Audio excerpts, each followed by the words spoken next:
Soalan paling banyak orang tanya, berapa banyak emas kita patut ada?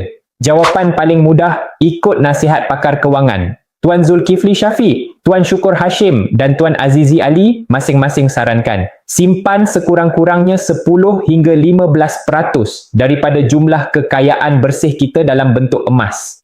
Robert Kiyosaki pula sarankan lebih berani, hingga 25%. Kenapa? Sebab emas ialah benteng kekayaan yang paling ampuh bila nilai duit jatuh. Kalau nilai bersih kita RM100,000, simpan RM10,000 hingga RM25,000 dalam bentuk emas. Kalau belum capai jumlah tu, tak apa. Yang penting, kita mula dulu dan kita kejar konsisten. 1 gram sebulan pun langkah ke arah yang betul. Sebab mentor saya selalu pesan, bukan berapa kita mula yang penting, tapi berapa gram terkumpul bila kita perlukan.